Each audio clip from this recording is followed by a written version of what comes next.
21वीं सदी के भारत में आज भी ऐसे तमाम गांव देहात हैं जहां बड़ी मशक्कत के बाद बुनियादी सुविधाएं पहुंच पाती हैं।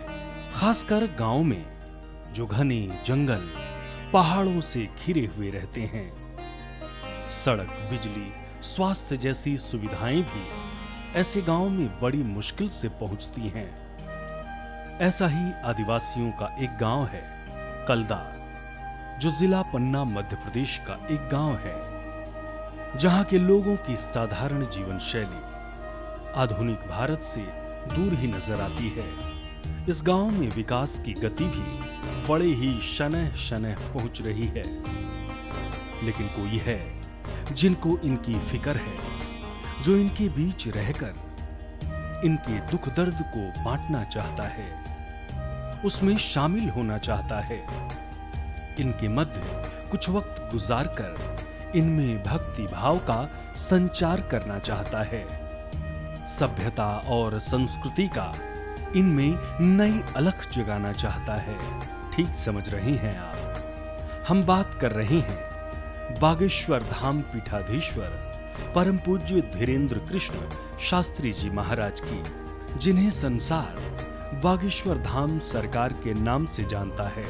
पूज्य महाराज श्री ने बीड़ा उठाया है कि समाज से कटे हुए अपने इन भाइयों के मध्य रहकर श्री राम कथा करेंगे और सत्संग के माध्यम से भक्ति का संचार करेंगे।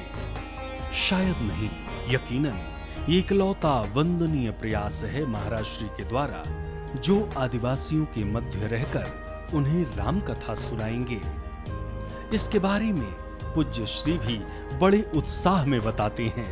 हमारे मन में ऐसा भाव आया कि अमीरों के साथ साथ बड़े शहरों के साथ साथ अब कथा की जरूरत उनको भी है जो जंगलों में रहते हैं, जिनके पास कोई कथाकार नहीं पहुंच पाता है, क्योंकि वो बेचारे शहर आ नहीं पाते हैं साधन के कारण। उन बेचारों के पास उतनी लाइट कनेक्टिविटी होती नहीं है। ऐसे जंगलों में हम जाएंगे जिन जंगलों में कनेक्टिविटी भी ठीक नहीं होगी, वहां पर हजारों लोग रहते हैं। ऐसे जनजातीय समूह जो सब समाज के लोग रहते हैं, जो प्रकृति के बहुत निकट रहते हैं, प्रकृति के उपासकों के नजदीक हम जाएंगे जंगलों में और राम कथा सुनाएंगे।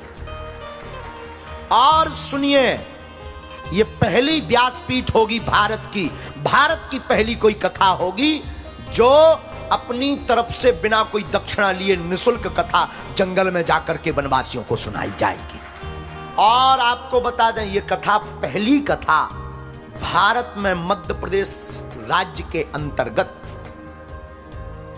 पन्ना जिला, जहां हीरा पाए जाते हैं, पन्ना जिले के अंतर्गत ग्राम कल्दा, जहां पर नेटवर्क की भी व्यवस्था नहीं है, मोबाइल नेटवर्क, वहां लगभग 62 ग्राम विलेज ऐसे हैं जहां पर कोई कनेक्टिविटी नहीं है, एकदम पहाड़ों में है।